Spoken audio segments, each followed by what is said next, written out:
what is the biggest for sure on this Aggie football team? And then we'll follow up with your biggest question. We've talked questions already, so we know where it'll end up in one of these. But I want to kind of first look at the for sures. What are the for sures?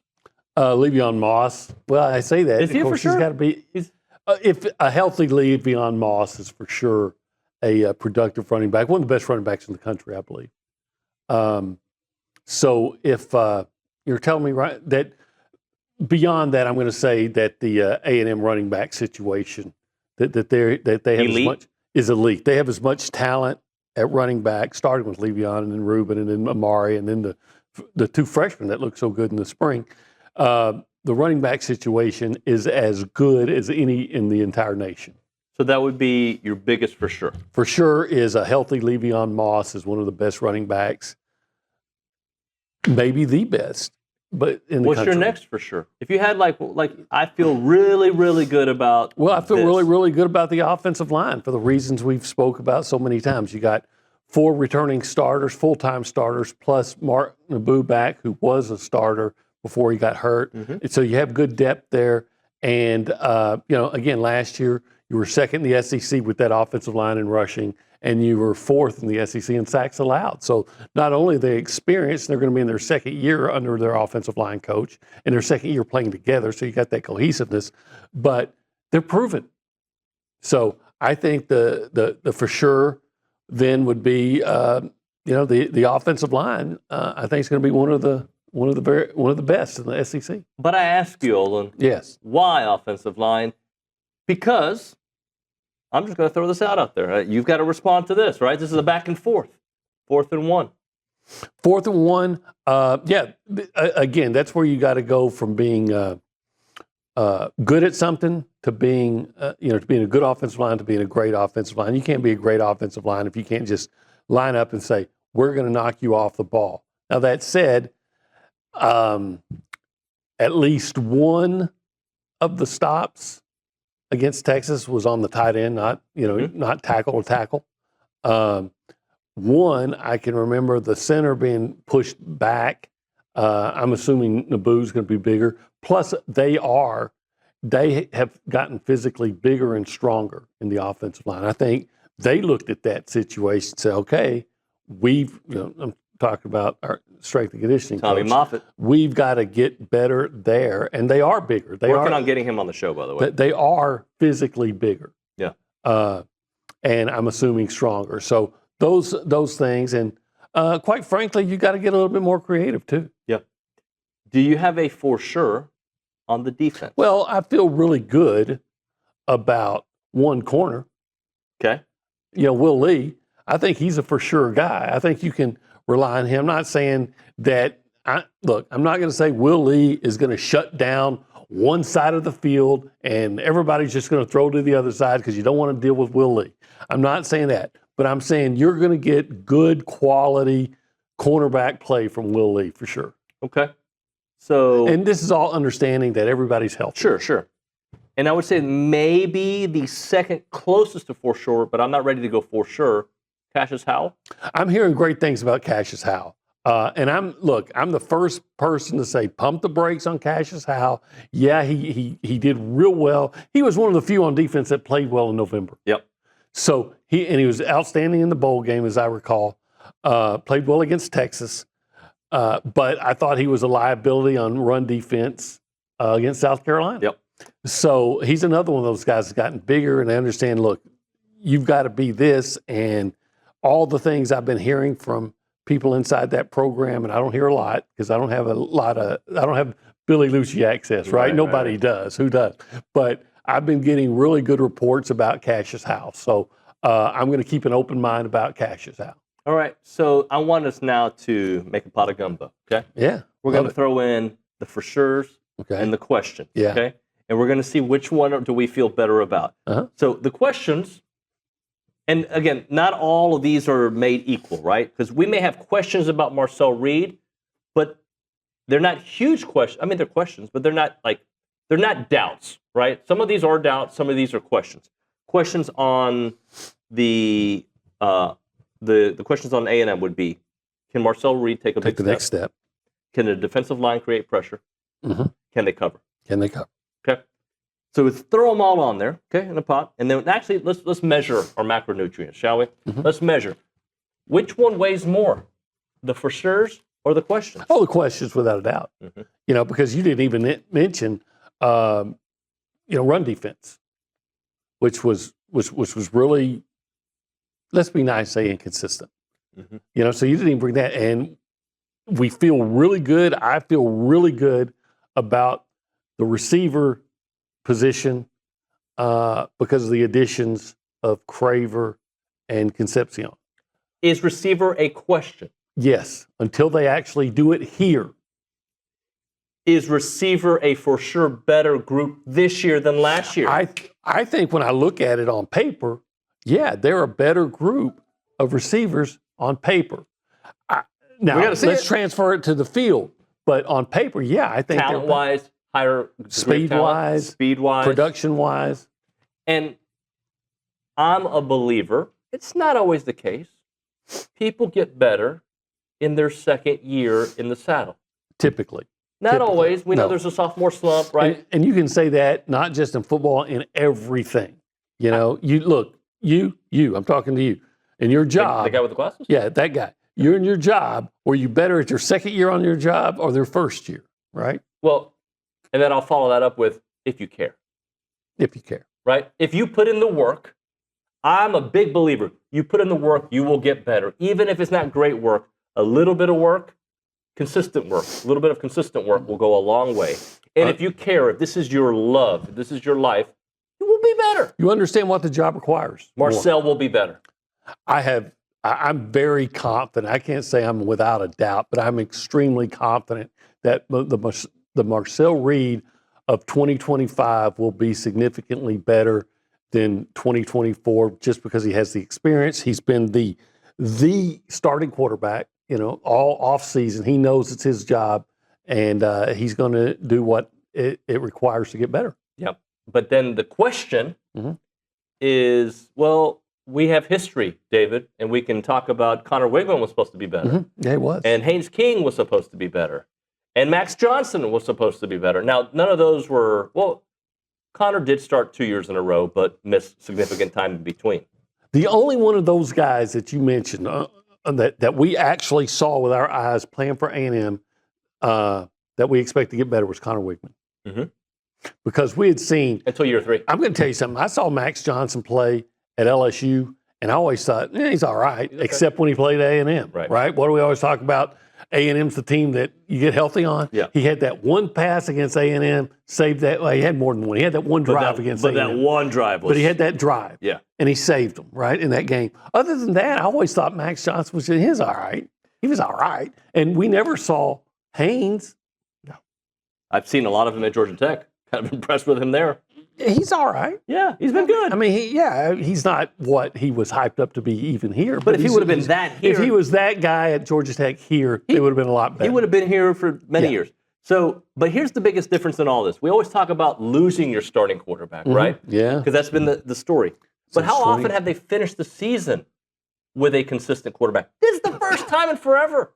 Because Zach Calzada became the starter because of injury. He was gone, and he wasn't going to be the starter. Connor gets hurt. Jalen Henderson gets hurt. Max Johnson, everybody gets hurt at the end of the year too. It's not just the beginning.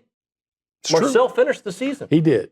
I think, quite frankly, as high as I was on Connor, but again, he had missed the last 8 games or 8.5 games, 9.5 games. I think they're in, as far as quarterback experience and everything, they're in their best situation since Kellen Mond's last year. Yeah.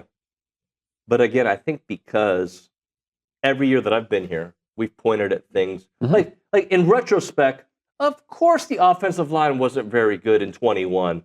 Everybody left in 20. Of course. And it takes time. Oh, but hey, we got these 2 freshmen. Yeah, but they're freshmen. Right?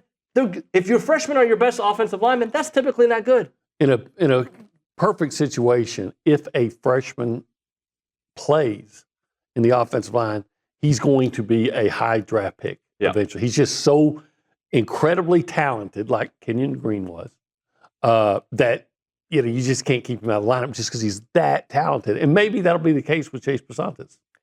But Chase was playing out of position as a freshman. Yeah. So, and like, I'll tell you where I don't have a question, but I also don't have a lot of, what's the word? I don't want to say, I feel fine about linebacker. That's what I'm going to say. I feel fine. Okay, and I've got questions. There's questions, but they weren't a hindrance. Maybe at times in the running game. I thought the linebacker play last year was average at best. Yeah. And when they weren't at their best, they were, below average. And look, Scooby was good.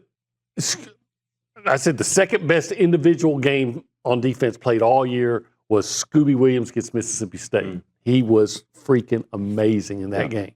When he was healthy and in the lineup, they were better at linebacker. But you can't ignore the big runs, that were somewhat consistent. 100%. And they're not always on the linebackers, but a lot of them were.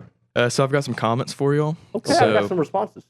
Caleb Aggs, first of all, he says... Caleb with a K. Yep. He says... On the TexAgs Super Chat, by the way. Yes, yeah. He says, good morning, OB, David, and the TexAgs crew. Good morning. And then he says, biggest thing for sure is that we need to win all of our home games and to have a successful season, and defense needs to improve in the secondary. Yep. So all those things I agree with 100%. Put up the schedule. You win all your home games, and you win... You got to beat Auburn. You win 2 road games. Well, that would be, put you on a track for a 9-win season. I'm going to say this. I'm going into the season like I always do, not conceding anything. I'm looking for 12-0. I'm thinking 10 wins should always be the expectation. Realistically, obviously, that's the not been the desired case. Result. That's what it should be at a place like Texas A&M with all the advantages you have that you failed to that you've consistently failed to capitalize on. Is it the expectation, or is it and it's semantics here, or the desired result with our? Because my expectation, unfortunately, has become to be not expecting a lot. Well, again, I use the word should be. 10 wins should be the expectations here because of all the infrastructure, because of the resources, because of geography, because even with all the money that's being out there and kids are more willing to move to where the money is, the bottom line is if you're an hour and a half from Houston and all those football players and 2 or 2.5 hours from Dallas and all those football players in East Texas and all those players in the San Antonio, and you're that close, you should have an advantage. Yep. And that's why, back in the day when Texas was struggling and we were enjoying it, but I remember talking to Gabe Box. Look, they're not going to stop playing because there's too many good football players in our state alone 100%. that you should always be good. That's why A&M should always expect. Read, Neil. Read one more.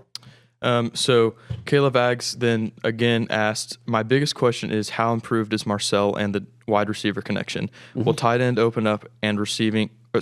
Will tight end open up the receiving and running game to make this Colin Klein offense pop?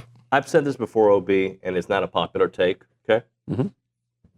I think for this team to be great, yes, Marcel needs to take a huge step up. I still don't believe he's the reason this team struggled last year. Did he have his moments? Like, he was not good in the Texas game. I get it. And he had some inopportune interceptions. To me, the reason this team did not reach double-digit wins was because of the defense. Yes. Not because of the offense. As you pointed out, and I didn't realize it until you pointed it out, A&M in conference games and SEC games led the SEC in scoring. Yeah. They didn't score a lot against Texas. Okay, that's true. But, they I can't even remember what the score was, but they scored a boatload of points and they lost to Auburn, right? Scored a lot of points against LSU, scored a lot against Missouri. Now, one thing I will say about the Marcel era, there was too much play catch-up, right? It was a slow start getting down to Auburn, getting down to South Carolina, getting down to Texas when you drove all the way to the one. There was too much of that. So, yes, that I definitely put on him. Playing catch-up and, sometimes you play more free when you're just airing it out, and Texas A&M unfortunately had to do a little bit of that last year. But he also led them on drives to take the lead in many of those games. Yeah, they had the lead against South Carolina. And, well, late they didn't, but yes. They got way down against South Carolina, came back and had the lead just before halftime and had a couple of big penalties and allowed South Carolina to kick a field goal and retake momentum into the half. And also, they took a lead at the very end of Auburn, took a lead at the last minute of USC. Those two completely change. If the defense tackles, and I'm sorry, defense, I love you guys, but I'm just being honest. If they make a tackle on each of those games, one tackle, which I know you can't say that, like it's every game has these one play that changes. But if you tackle, we're talking about Marcel differently. If the defense makes a play, we talk about Marcel differently. Yeah, I remember one time, as an example of what you're talking about, one time I was actually debating McGee. I hope he's here today. And we were talking about Jalen Hurts and being the, quote, losing quarterback in that national championship game against Clemson. And my take was, when he left the field, they were up. Not only were they up, but he had scored the touchdown to give them the lead, and then their defense couldn't stop Clemson, right? So to your point, but that was what was on. Yeah. That was what was on Hurts. Yeah. He was the losing quarterback for the national championship game. So to your point, Marcel Reed quite often put A&M in position to win games. Yep. And now, was he perfect? No. But why? Here's the thing: when I talk to certain people that are really critical of Marcel, I'm like, and what he might be, I'm like, you tell me. Look, every single quarterback I talk to, I'm not talking about some. Every one of them will tell you, oh, my second year as a playing was so much different.